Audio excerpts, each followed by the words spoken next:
She stood alone in the center of the judgment hall, her hands bound with light restraints that glowed faintly against her silver-blue skin. The ceiling above her was high and cold, shaped like a blade turned downward. Hundreds of eyes watched her, nobles, officers, judges, each one trained to see her not as a person but as a failure. She was Lyrian of House Vera, once a respected strategist of the Aurelian Empire. Now she was only a name attached to disgrace. The charge was treason. Not because she had betrayed the empire to its enemies, but because she had questioned an order that would have erased an entire colony of lesser species. She had argued, she had delayed, she had tried to find another way. That had been enough. The High Arbiter floated forward, his voice echoing through the chamber. He spoke of honor, of tradition, of purity. He spoke as if these words were shields hiding the truth beneath them. "The sentence has been decided," he said. "You will not be executed. You will not be exiled." A ripple of surprise moved through the hall. Lyrian felt none. Mercy was never free in the Empire. "You will be bound in permanent union," the Arbiter continued, "to a human male." The room went silent. Lyrian's breath caught before she could stop it. A human. Of all punishments, this was one reserved for humiliation. Humans were tolerated, nothing more. They were used as soldiers, explorers, laborers, placed where the Empire did not wish to lose its own. They were emotional, unpredictable, and physically fragile compared to her kind. Marriage to a human was not an alliance. It was a sentence meant to strip status, bloodline, and future. The Arbiter's eyes fixed on her. "You will serve as living proof of the Empire's mercy and its authority. You will produce no heirs of your house. You will be watched at all times. Refusal will result in immediate execution." The restraints released her wrists. The trial was over. She was escorted away without another word. The transport that carried her from the capital moved in silence. The stars outside the viewport felt distant, like memories that no longer belonged to her. She tried to prepare herself for what awaited her, but every thought ended the same way, with anger she could not show and fear she refused to name. She had studied humans in briefings and reports. She had never spoken to one. By the time the ship docked at the frontier station, she had decided what she would do. She would endure. She would not bend, and she would not give them the satisfaction of seeing her break. The station was smaller than she expected, functional, scarred. A place built for survival, not beauty. She was led into a plain chamber where a single man stood waiting. He was human, taller than she imagined, broader in the shoulders, dressed in a simple uniform marked with faded insignia. His hair was dark, his posture straight but not rigid. When he turned to face her, his eyes were steady, not hungry or fearful. He looked tired. "This is him," the escort said. "Elias Carter, former ground captain, former." Even that detail was part of the punishment. A disgraced alien noble paired with a human who had already been discarded. The escort left them alone. For several seconds, neither spoke. Lyrian lifted her chin. "I am aware of the sentence," she said coldly. "You need not pretend this is anything else." Elias studied her face, then nodded once. "All right." That was it. No smile, no bow, no claim of ownership. She frowned despite herself. "You have nothing to say." "I was told you didn't choose this," he replied. "Neither did I." The words struck her harder than expected. "You understand what this union means?" she asked. "I do," he said. "It means the Empire wants to make a point." She searched his expression for mockery or fear and found neither, only quiet acceptance. "You may hate me," she said. "Most would." "I don't," he answered simply. "I don't know you yet." No one had spoken to her that way in years. The bonding ceremony was brief and mechanical. Vows were read by an automated system. Genetic markers were recorded.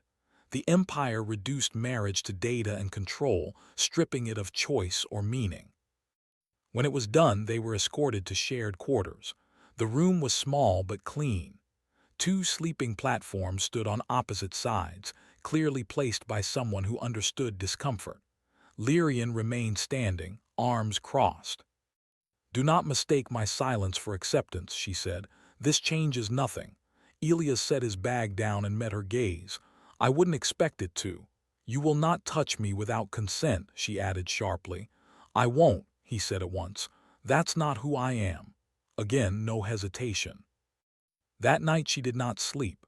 She listened to the soft, steady rhythm of his breathing from across the room. It unsettled her more than hostility would have. Days passed. They were observed constantly. Drones hovered. Officials checked data feeds. The Empire wanted proof that the punishment was working. Elias followed orders but never went beyond them. He spoke when needed, remained silent when not. When addressed by superiors, he was respectful but firm. Once when an officer referred to Lyrian as property of the Union, Elias corrected him. "She's my wife," he said. "Not your asset." The officer laughed. "The drones recorded everything." That night Lyrian confronted him. "Why did you do that?" she demanded. "Because it was wrong," he said. "That will cost you," she warned. He shrugged slightly. "Some things are worth the cost." She did not know how to respond. The incident on the station happened without warning. A power failure in the lower levels caused panic. Fires spread.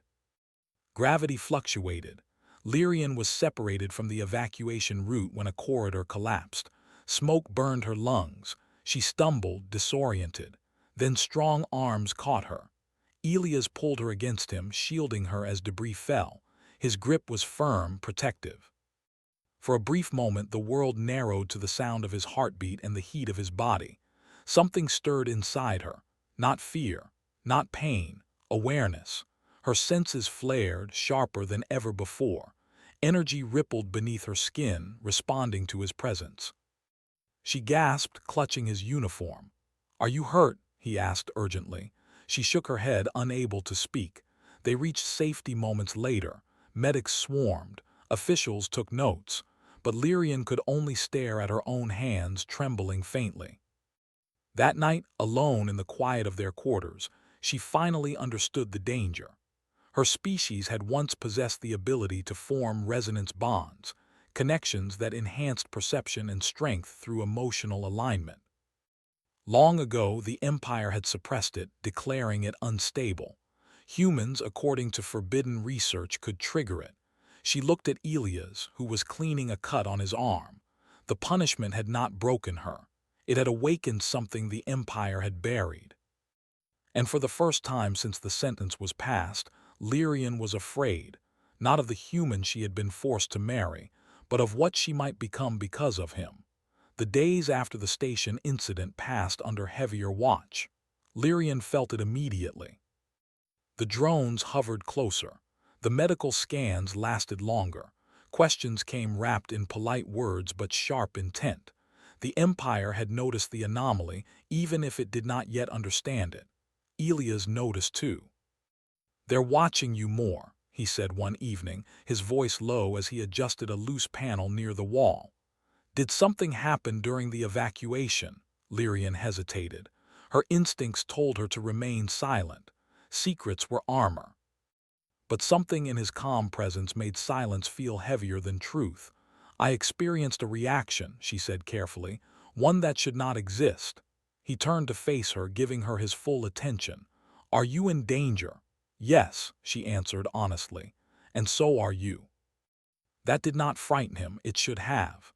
Humans feared many things according to imperial records, yet Elias only nodded.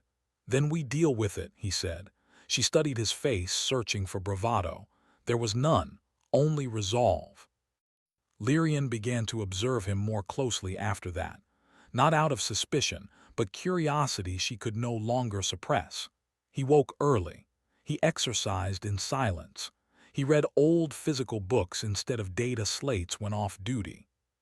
He treated station workers with the same respect he gave officers, sometimes more. It made no sense. Humans were meant to be loud, reckless, ruled by impulse. That was what the Empire taught. Elias was none of those things. They were assigned joint duties soon after. Officially, it was to encourage integration. In truth, It allowed closer monitoring of their interactions. They assisted with supply coordination for frontier colonies, dangerous work, undervalued work, work given to those the Empire did not care to lose. Lyrian was efficient, precise, brilliant even without full access to Imperial systems. Elias handled logistics on the ground, adapting to constant change without complaint. They worked well together, too well. During one supply drop, pirates attacked the convoy. Chaos spread through the dock. Alarms screamed. Lyrian felt the familiar tightening of command instinct, but she had no authority here. Elias moved without hesitation. He guided civilians to cover, sealed breach points, and coordinated defense teams using nothing but hand signals and short commands. When a blast threw him across the floor, Lyrian felt it. The resonance surged. Her vision sharpened. Her awareness expanded outward like a living map. She knew where everyone was, where danger would strike next. She acted on instinct, shouting warnings, rerouting power, sealing doors before explosions reached them. The pirates were repelled in minutes. Afterward, officials praised efficient emergency response without mentioning names. Drones recorded everything. In the quiet that followed, Lyrian found Elias sitting against a wall, catching his breath. Without thinking, she knelt beside him and placed a hand on his shoulder. The reaction was immediate. Warmth flooded her veins, steady and grounding. The resonance stabilized instead of flaring out of control. Elias stiffened slightly, then relaxed. "You okay?" he asked. She nodded, then pulled her hand away as if burned. That night she accessed restricted archives using fragmented codes she still remembered. Old files, deleted histories, forbidden biology. The truth unfolded slowly. Her species had once evolved alongside humans, long before the Empire rose. They had discovered resonance bonds together, connections that strengthened both sides, built on trust and emotional alignment.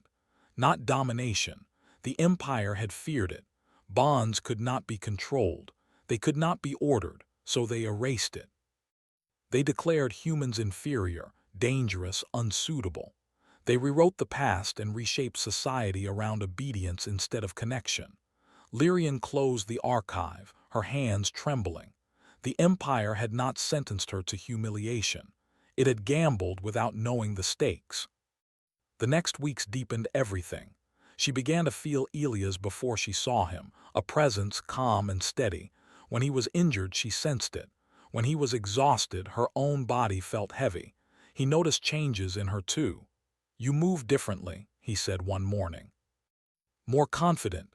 "That is ironic," she replied. "I have never been more uncertain." They spoke more now, not of politics or duty, but of smaller things. His childhood on a low-gravity colony, her training in the Imperial academies, the moments they regretted, the choices they would make again. Trust formed quietly without declaration. The Empire did not miss it. An official summons arrived. Medical evaluation. Mandatory. Lyrian knew what it meant. The examination room was cold and white. Scanners hummed around her body. Elias was kept outside. The lead scientist frowned at the readings. "Your neural activity has increased," she said. "Your biofield shows abnormal coherence." "Is that illegal?" Lyrian asked calmly. "Unusual," the scientist replied. "Potentially dangerous." To whom? The question went unanswered. Afterward, Elias met her in the corridor. "What did they find?" "Enough," she said. That night they argued for the first time. "You should distance yourself from me," Lyrian said, pacing the room. "The resonance strengthens with proximity. If they confirm it, they will separate us, or worse." "No," Elias said firmly, "that's what they want." "You do not understand," she snapped. "This power could destabilize the Empire. They will not allow that." He stepped closer. "Then maybe it should be destabilized." Her anger faltered. "Humans always say that," she said quietly, "until the cost is paid in blood." "We already pay it," he replied, "every day." Silence stretched between them. Finally, Lyrian stopped pacing. "If we continue," she said, "there will be no turning back." Elias met her gaze. "I know." She reached for his hand. The resonance bloomed, not wild, not overwhelming, but controlled, balanced. For the first time, it felt right. In that moment, they both understood something the Empire never had. Power did not come from control. It came from connection. The next morning, the station woke to an imperial decree, reassignment. They were to be transferred to a classified facility for advanced observation. Lyrian read the order twice. Her expression did not change, but inside, resolve hardened. "They are afraid now," she said. Elias tightened his grip on his pack. "Good." As they boarded the transport, drones flanked them closely. Officials watched from behind reinforced glass. None of them noticed the subtle shift in the air, the quiet synchronization of two heartbeats. The Empire believed it was moving its prisoners. In truth, it was bringing a threat closer to its core. The classified facility was hidden inside a dead moon, carved deep beneath layers of stone and metal. No windows, no stars, only controlled light and silent corridors. Lyrian felt it the moment they arrived: oppression. Not physical chains, but something heavier. Suppression fields hummed softly in the walls, designed to dampen neural activity. They were not meant for humans. They were meant for her. Elias noticed her slow step. "You feel it too, don't you?" "Yes," she said quietly. "They are trying to cage what they do not understand." They were separated immediately. Not violently, not cruelly, just efficiently. Lyrian was led to a private chamber filled with scanners and observers behind transparent panels.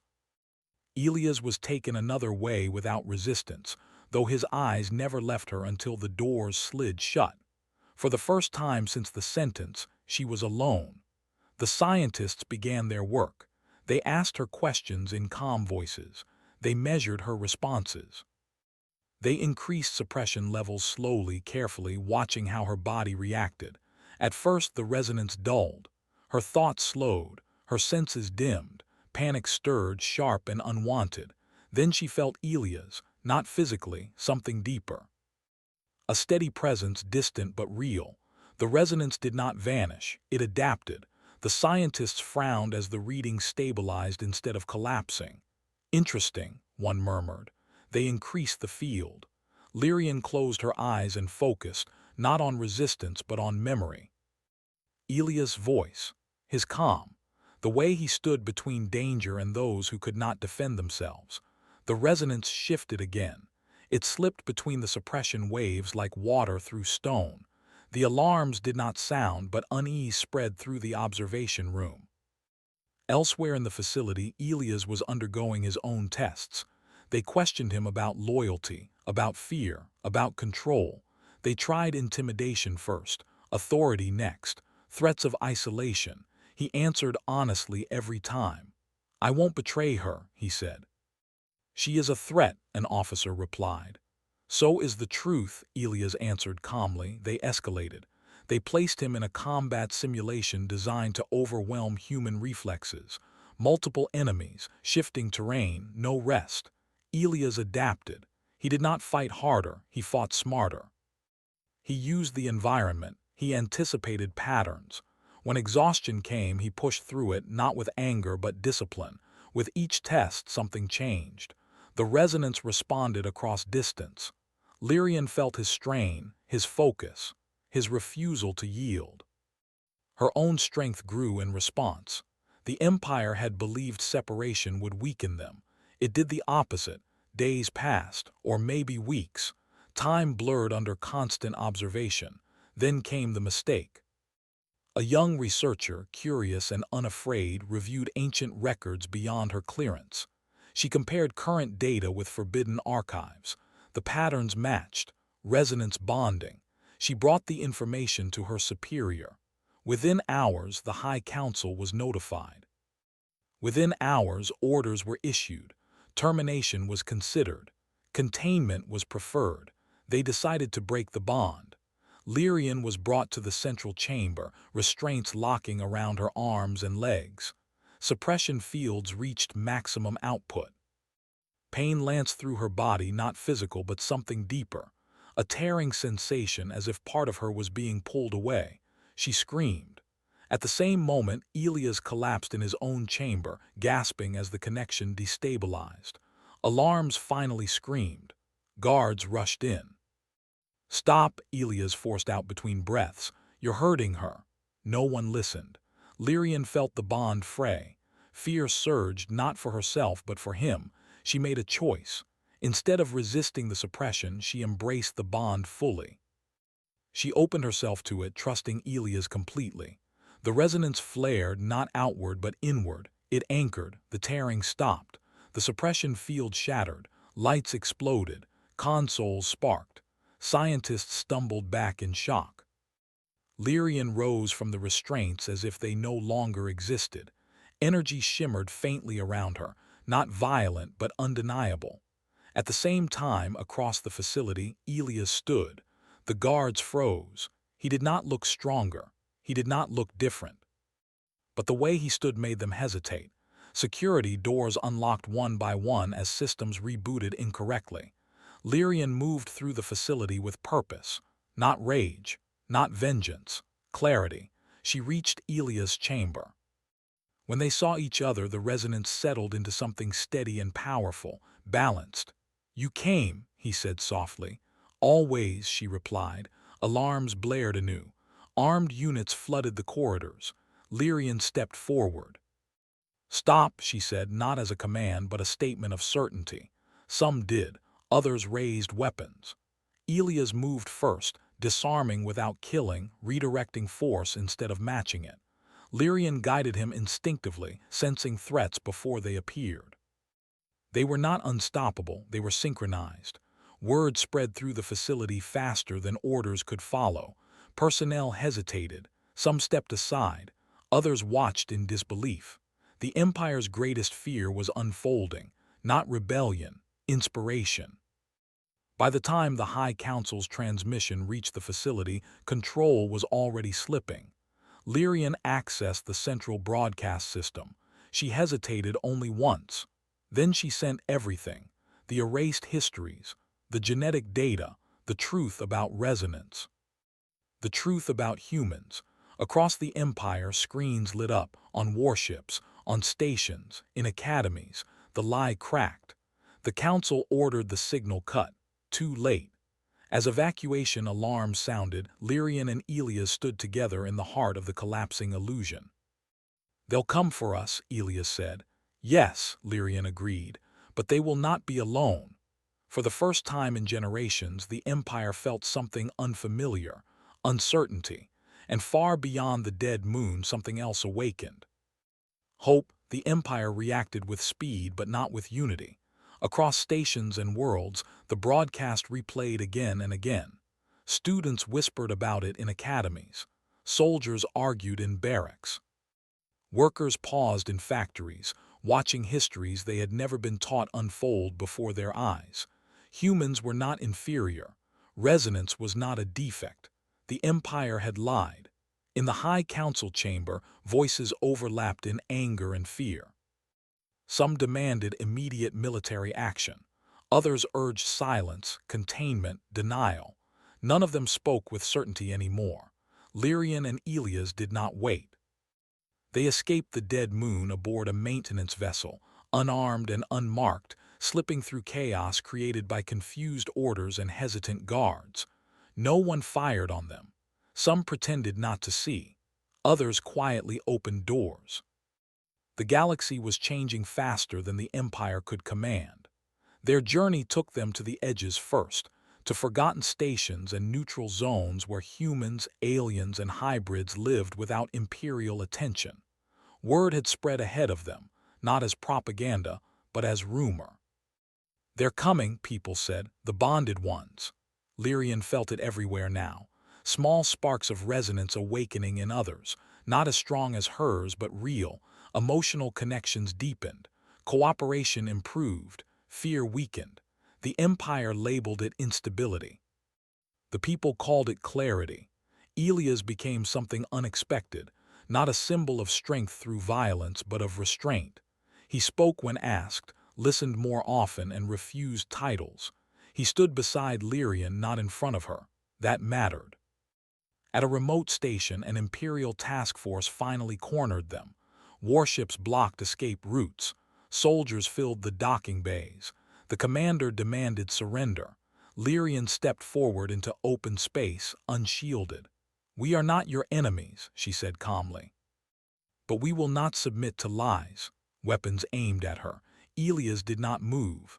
The resonance spread outward not as force but as understanding. Soldiers felt it, a sense of shared weight, shared doubt.